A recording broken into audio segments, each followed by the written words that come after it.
The child I foster has a silent signal for danger, and she used it when her biological father appeared at our church. Maisie's hand found mine during the opening hymn, and at first I thought she was just being affectionate. She did that sometimes, reached for my hand or my wife's hand when she felt safe enough to want connection. But then her fingers moved in that specific pattern we had practiced dozens of times in our living room, 3 quick squeezes followed by 1 long press, and every muscle in my body went rigid. I looked down at her 7-year-old face and saw an expression I hadn't seen in the 8 months since she'd come to live with us. That blank mask she wore in her intake photos, the one that said she had gone somewhere deep inside herself where nothing could touch her.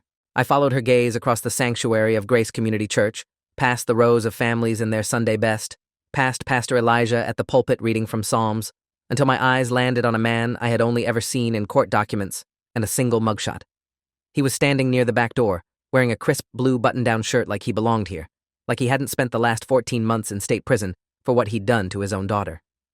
Raymond Voss was supposed to be behind bars for another 3 years, but there he stood, 40 feet away from the child he had nearly destroyed, smiling like he'd just come home.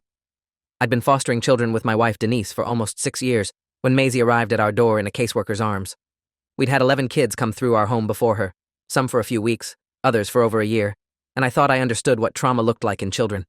I thought I was prepared. Maisie taught me that I knew nothing. She was 6 when she came to us, small for her age, with tangled brown hair and eyes that never quite focused on anything.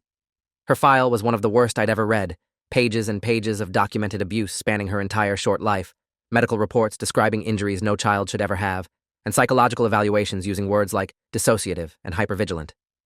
Her biological mother had died of an overdose when Maisie was 4, leaving her alone with Raymond Voss, a man who should never have been allowed near children. The details of what he did to her still make me physically sick to recall, and I won't repeat them here except to say that by the time police finally responded to a neighbor's report, Maisie hadn't spoken a word in over a month. She spent 3 weeks in the hospital before being placed in emergency foster care, then bounced through 2 other homes before landing with us.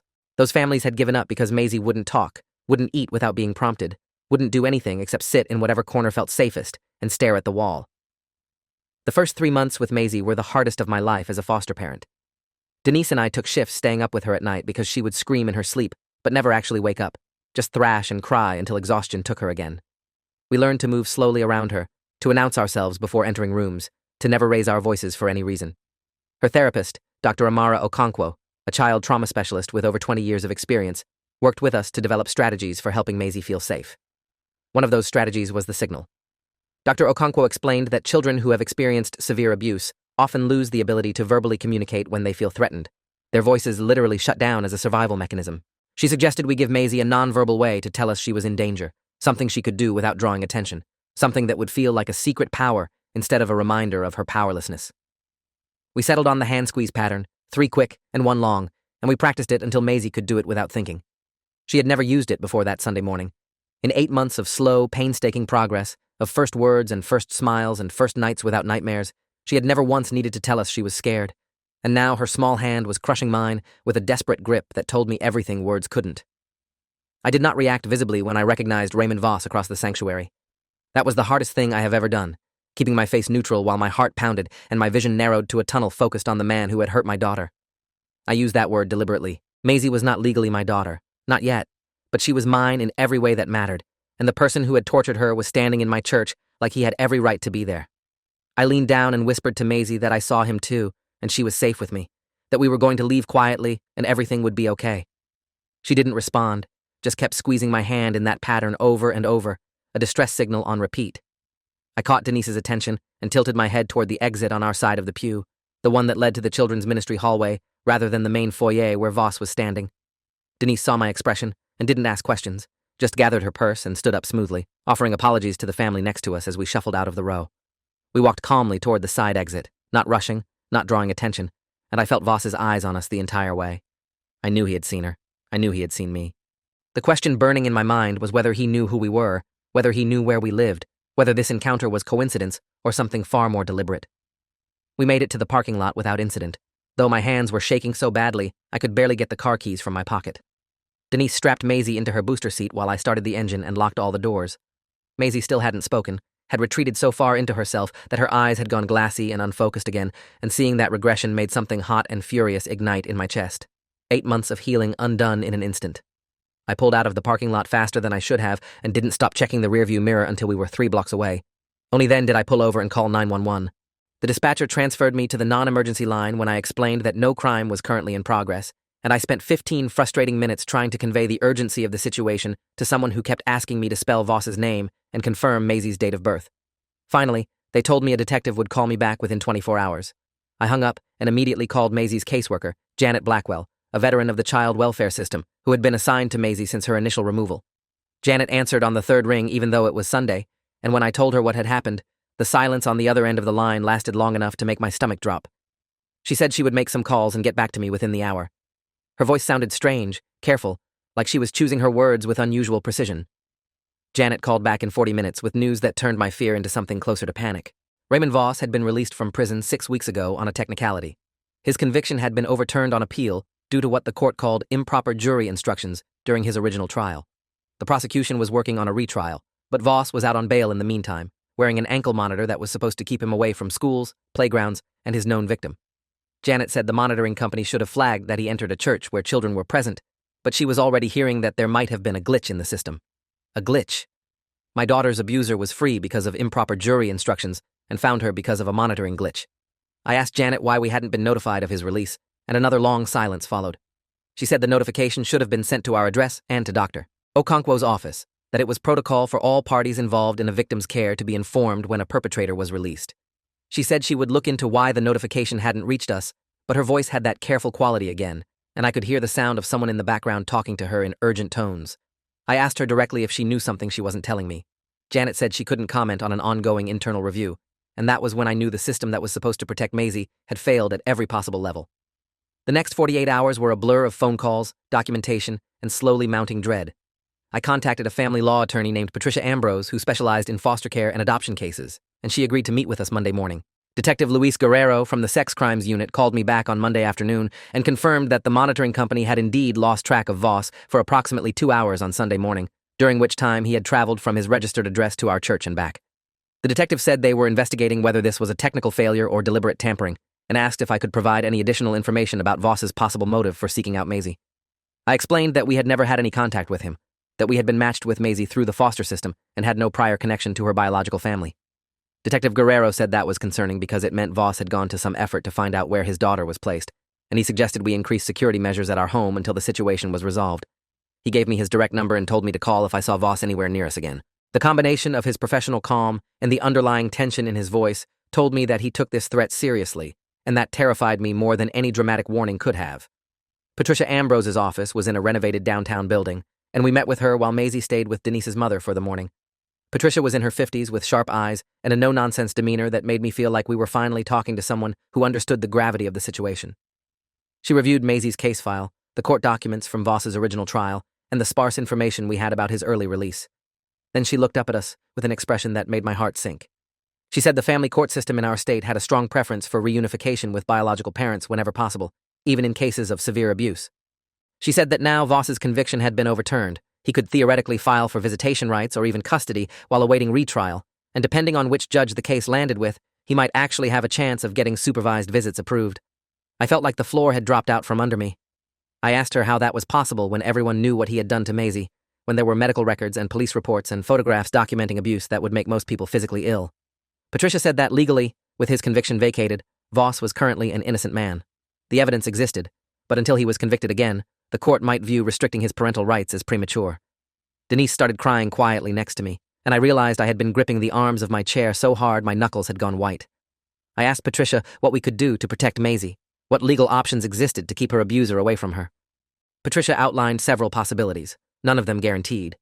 We could file for an emergency protective order based on the incident at church, arguing that Voss had deliberately sought out his victim in violation of the spirit, if not the letter of his bail conditions. We could request that Maisie be assigned a guardian ad litem, an independent attorney whose job would be to represent her interests in any custody proceedings. We could document everything and prepare for a potential custody battle, building the strongest possible case for why reunification would be harmful. She said the good news was that Maisie had been in our care long enough that we could begin the process of adopting her, which would give us legal standing to fight for her in ways that foster parents normally couldn't. The bad news was that adoption proceedings could take months or even years, and Voss could potentially get access to her before the process was complete. Patricia looked at us with genuine sympathy and said she wished she could promise us a better outcome, but the family court system was not designed to protect children from their own parents. It was designed to keep families together at almost any cost. We filed for the emergency protective order the next day, and I spent the following week jumping at every unexpected noise, checking the locks 3 times before bed, and watching Maisie retreat further into herself with each passing hour. She had started talking again after about 4 months with us.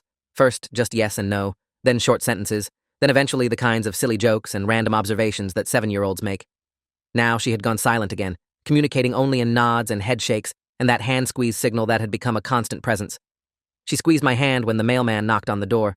She squeezed it when a car drove slowly past our house. She squeezed it in her sleep while I sat beside her bed during her nightmares, which had returned with devastating force. Dr. Okonkwo scheduled extra sessions and worked with us on grounding techniques, but she was honest about the setback this represented.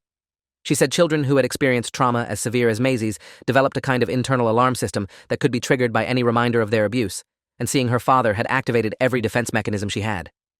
Dr. Okonkwo said it might take months to get back to where we had been before that Sunday morning, assuming nothing else happened to re-traumatize her. I didn't tell her about the custody concerns because I couldn't bear to say the words out loud. The protective order was granted on Thursday, prohibiting Voss from coming within 500 feet of Maisie, our home, her school, or any location where he knew she would be present. It should have made me feel safer, but I knew from the news and from other foster parents that protective orders were just pieces of paper. They didn't physically stop anyone from doing anything, they just added legal consequences after the fact. What I really wanted was for Voss to be back in prison where he belonged, but the retrial was months away and the prosecution was still building their case. I called Detective Guerrero to ask about the investigation into the monitoring glitch, and he told me something that made my blood run cold. They had determined that Voss's ankle monitor hadn't malfunctioned at all. Someone had physically tampered with the device in a way that made it report his location incorrectly for a 2-hour window. The tampering required specialized knowledge and tools, which meant Voss had help. Guerrero said they were investigating who might have assisted him, but these things took time. In the meantime, he suggested we consider temporary relocation until the situation stabilized.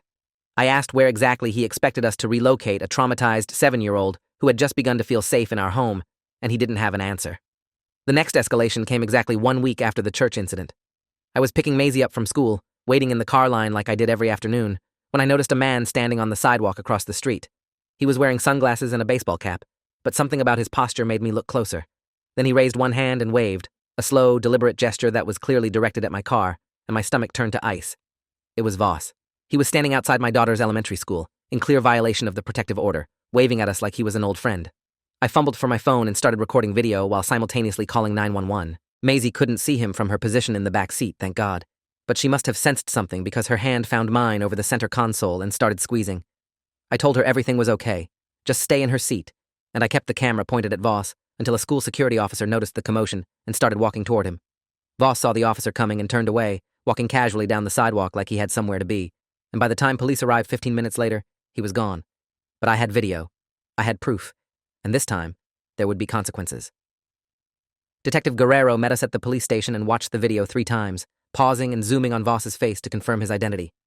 He said this was a clear violation of the protective order, and they would issue a warrant for Voss's arrest immediately. He asked if Voss had said anything or made any threatening gestures beyond the wave, and I said the wave itself felt threatening, the way he wanted us to know he could find us anywhere. Guerrero agreed that it showed intent to intimidate and said it would strengthen the case against him.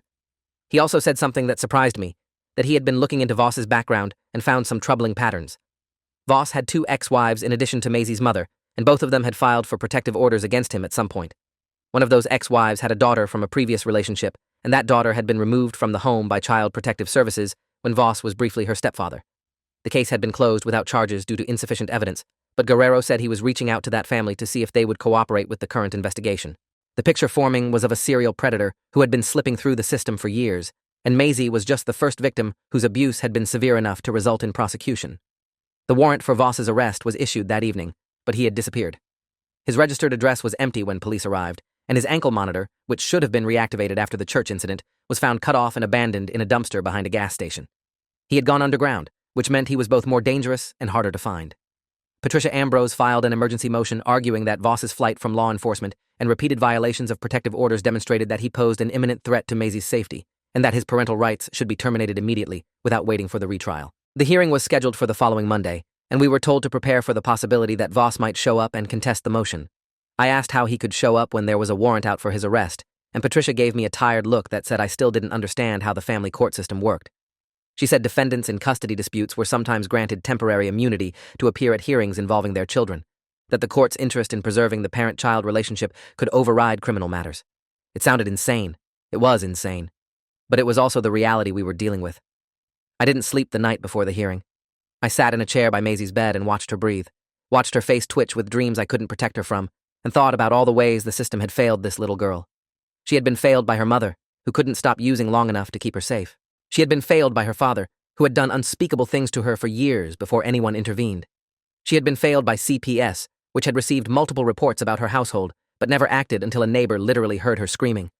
She had been failed by the court that let her abuser out on a technicality, by the monitoring company that lost track of him, by the notification system that never told us he was free. And now she might be failed again by a family court judge who believed that biological parents had rights that superseded a child's right to safety. I made a decision that night, sitting in that chair. If the system wouldn't protect Maisie, I would. Whatever it took, whatever it cost. I would not let her be hurt again. The hearing was held in a small courtroom on the 4th floor of the County Family Court building. Denise and I sat behind Patricia Ambrose at the petitioner's table, while across the aisle sat a woman I didn't recognize and an empty chair. Patricia leaned over and whispered that the woman was Voss's court-appointed attorney, and the empty chair was where Voss would sit if he decided to appear. The judge was the Honorable Margaret Finch, a stern-faced woman in her 60s who had a reputation for being unpredictable in custody cases. Sometimes she prioritized children's safety above all else, and sometimes she bent over backward to give parents second chances they hadn't earned. We didn't know which version of her we would get today. Judge Finch called the hearing to order and asked if the respondent was present. Voss's attorney stood and said her client was aware of the hearing, but had declined to appear due to the outstanding warrant for his arrest. She said he was contesting the termination motion and wanted the hearing continued until his criminal matters were resolved. Judge Finch's eyebrows rose slightly at that, and she turned to Patricia to ask for the petitioner's response. Patricia stood and outlined everything that had happened since Voss's release. The church incident, the monitoring tampering, the protective order violation at the school, his subsequent flight from law enforcement. She presented the video I had recorded as Exhibit A, the police reports as Exhibits B through E, and Dr. Okonkwo's written assessment of the psychological damage Voss's reappearance had caused Maisie as Exhibit F. She argued that Voss had demonstrated through his actions that he had no intention of respecting court orders or prioritizing his daughter's well-being, and that waiting for the retrial to terminate his parental rights would leave Maisie vulnerable to ongoing psychological harm. She asked the court to consider the totality of circumstances, including Voss's original conviction that had been overturned on procedural grounds rather than because there was any doubt about his guilt. Voss's attorney objected repeatedly, calling the evidence prejudicial and arguing that her client was legally innocent until proven guilty in a new trial. Judge Finch overruled most of the objections, but sustained a few, and I watched her face trying to read which way she was leaning. Her expression gave nothing away. Then something happened that none of us expected. The courtroom doors opened and Raymond Voss walked in. He was wearing a suit and tie, clean-shaven, looking nothing like the disheveled mugshot I had memorized.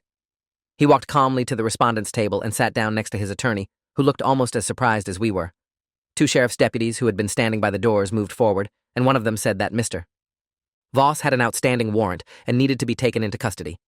Judge Finch held up her hand and said that the court would decide how to proceed.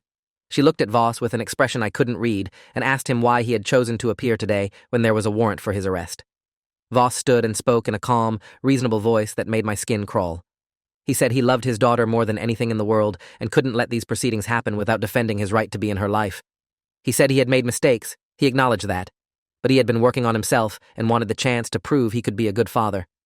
He said the people who had Maisie now were strangers who were trying to steal her from him, and he just wanted to be part of her life again. He sounded sincere. He sounded sympathetic. He sounded like exactly the kind of misunderstood father that family court judges sometimes believed. I felt Denise's hand grip my arm so hard it hurt, and I had to physically restrain myself from standing up and screaming at this man who was sitting there pretending to be a victim. Judge Finch listened to Voss with no visible reaction, then asked him directly why he had violated the protective order if he wanted to demonstrate that he could follow court rules. Voss's calm faltered for just a moment before he recovered.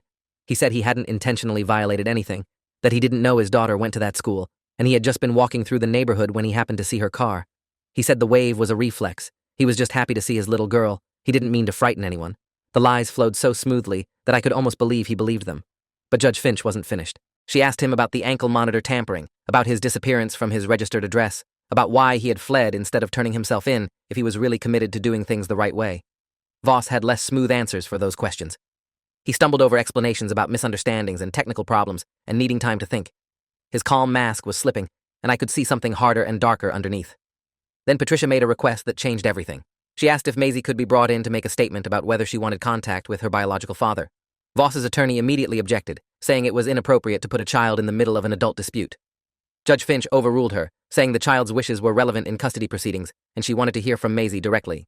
I tried to object, tried to say that Maisie was too traumatized to be in the same room as her abuser, but Patricia squeezed my arm and whispered that this was our chance. She said Maisie's response would speak louder than any evidence we could present. I didn't understand what she meant until the bailiff went to get Maisie from the waiting room where Dr. Okonkwo had been sitting with her. They walked in together, Dr. Okonkwo's hand on Maisie's shoulder, and Maisie looked so small in that big courtroom. She was wearing the purple dress she had picked out herself, her favorite because she said it made her feel brave. Her eyes found me immediately, and I tried to smile at her, tried to show her she was safe. Then her eyes moved to Voss, and what happened next is something I will never forget. Maisie didn't scream. She didn't cry. She didn't run away. Instead, she walked straight toward me, climbed into my lap in front of everyone, and pressed her face against my chest. Her small hand found mine, and she started squeezing, 3 quick and 1 long, over and over and over. The signal for danger. The signal that meant she was terrified, but couldn't make herself say the words. I wrapped my arms around her and looked at Judge Finch, and I saw something shift in the judge's eyes. She was watching Maisie's hand, watching the repetitive squeezing pattern, and I realized that Dr. Okonkwo must have explained the signal to her during their pre-hearing consultation. She was watching a child demonstrate in the clearest possible way that her biological father's presence caused her terror so profound she couldn't speak. Judge Finch asked Dr. Okonkwo to explain what Maisie was doing. Dr. Okonkwo stepped forward and described the signal, its purpose, its meaning. She said Maisie was nonverbal when triggered, and that this was her way of communicating distress. She said the fact that Maisie was using the signal right now, in front of everyone, was evidence that the presence of her biological father activated a trauma response severe enough to shut down her ability to speak. Judge Finch looked at Voss, and whatever she saw in his face, she didn't like it. The ruling came faster than any of us expected. Judge Finch declared that based on the evidence presented, including the video, the police reports, the psychological assessment, and the child's visible distress response, she was granting the emergency motion to terminate Raymond Voss's parental rights, effective immediately. She said that while she normally prioritized family reunification, there were cases where the parent-child relationship was so damaged that reunification would cause ongoing harm, and this was clearly one of those cases. She ordered Voss taken into custody on the outstanding warrant and recommended that the prosecutors expedite his retrial. Then she looked directly at Denise and me and said that Maisie was lucky to have found foster parents willing to fight for her, and she hoped we would proceed with adoption as quickly as possible. The whole ruling took maybe 3 minutes. Voss tried to interrupt, tried to object, but the deputies were already moving toward him. His calm mask shattered completely, and for a moment, the courtroom saw who he really was. He lunged toward us, screaming that we had stolen his daughter, that we would pay for this, that Maisie belonged to him. The deputies tackled him before he made it 3 steps, and Denise threw herself over Maisie while I positioned myself between them and the commotion. Voss was still screaming as they dragged him out, and I could feel Maisie trembling against Denise's chest.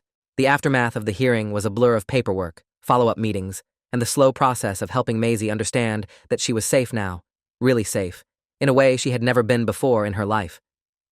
Dr. Okonkwo worked with us on processing the trauma of the hearing itself, which had been terrifying, even though it ended in our favor. Maisie started speaking again about a week later, first just single words, and then gradually more. The first full sentence she said after regaining her voice was a question directed at me. She asked if Raymond was really gone this time. I told her yes, he was in jail, and he would never be allowed near her again, and she nodded slowly, like she was deciding whether to believe me. The retrial happened 4 months later, and this time the prosecution was taking no chances. The jury instructions were airtight, the evidence was overwhelming, and 3 additional victims had come forward to testify about their own experiences with Voss, including the stepdaughter that Detective Guerrero had tracked down. Voss was convicted on all counts and sentenced to 35 years in state prison. He would be in his 80s before he was eligible for parole. I attended every day of the trial, not because I needed to, but because I wanted Maisie to know that someone was there fighting for her, even when she couldn't be present. When the verdict came in, I went home and told her it was over. She asked if she could have ice cream for dinner to celebrate. We said yes. The adoption was finalized on a Thursday morning, 11 months after Maisie first came to live with us, and 3 months after the termination ruling. We dressed up and went to the courthouse and stood before a different judge who smiled as she asked Maisie if she wanted the Donovan family to be her forever family. Maisie looked at me and at Denise and said yes, in a voice that was small but steady. The judge signed the papers and declared that Maisie was now legally and permanently our daughter. Denise cried. I cried. Even the judge wiped her eyes. Maisie asked if we could get pizza on the way home because court had made her hungry. We got pizza. We got ice cream too. We took pictures and sent them to everyone who had helped us along the way, to Dr. Okonkwo and Janet Blackwell and Patricia Ambrose and Detective Guerrero, because it takes a village to save a child from a monster, and these people had been our village. That night, I sat beside Maisie's bed like I had done so many nights before, and she reached for my hand in the darkness. This time, her grip was just a normal grip, no squeezing pattern, no signal. I asked her how she was feeling, and she said she was happy. I asked if she had any bad thoughts tonight, and she said no. She was thinking about what to name the goldfish we had promised she could get this weekend. I kissed her forehead and told her I loved her and I would see her in the morning. It's been 2 years since the adoption, and Maisie is 9 now, a happy and mostly well-adjusted kid who loves art class and soccer and a particular YouTube channel about a cartoon dog that I don't understand but watch with her anyway. She still sees Dr. Okonkwo once a month, and probably will for years, because the kind of trauma she experienced doesn't disappear just because justice was served. There are still hard days, still moments when something triggers a memory and she goes quiet, still occasional nightmares that wake her up crying for me or Denise. But those moments are less frequent now, outnumbered by good days filled with laughter and normal kid problems like homework and friend drama. She still remembers the signal, but she hasn't used it in almost 18 months. Last week she asked me why we had invented it in the first place, and I realized that she had genuinely forgotten the fear that had made it necessary. I told her it was just something we had practiced a long time ago when she was learning to trust us, and she accepted that explanation and went back to drawing pictures of the dog from her favorite show. I didn't tell her that I still remember every detail of the day she used it in church, every second of the terror that followed, every moment of the fight to protect her. I carry those memories so she doesn't have to. That's what being a parent means. We still go to Grace Community Church, the same sanctuary where I first spotted Raymond Voss watching his daughter. The first time we went back was hard. Maisie froze in the doorway, and her hand found mine, and I thought she was going to give me the signal. But then she took a deep breath and walked in, and we sat in a different pew than before, closer to the front where she couldn't see the back door. Now she barely thinks about that day when we're there. She has friends in the children's ministry and a favorite Sunday school teacher and a solo in the Christmas pageant that she's been practicing for weeks. The church has become a place of safety instead of a place of fear, and I think that might be the greatest victory of all. Raymond Voss tried to ruin this place for her, tried to poison it with his presence, and he failed. He's spending his days in a prison cell while Maisie is living her life, growing up, becoming the person she was always meant to be. He doesn't get to see her first day of middle school or her high school graduation or her wedding day. I do. Denise does. The people who actually love her do. That's not just justice. That's redemption. If you're reading this and you're a foster parent or considering becoming one, I want you to know something important. The system is broken in 1,000 different ways. It will fail you and the children you're trying to protect. It will make you want to scream and throw things and give up. But the children in that broken system need someone who will fight for them anyway, someone who will be their voice when they can't speak, their advocate when the institutions fail, their safe harbor when the storms come. You might not be able to fix the system, but you can save one child, and saving one child is enough. Maisie was my one child. Protecting her was the hardest thing I've ever done, and the most important thing I'll ever do, and if I had to do it all over again, I would do it in a heartbeat. She's in her room right now, probably supposed to be doing homework, but actually drawing pictures like she always does. In a few minutes, I'm going to knock on her door and pretend to be surprised that she hasn't finished her math, and she's going to roll her eyes at me in that way 9-year-olds do, and we're going to have a completely normal evening in a completely normal house where she is completely safe. That's all I ever wanted for her. That's all any child deserves. She's safe now, she's ours, and she's never going back. Thanks for watching till the end. Make sure to subscribe and like to not miss the next story.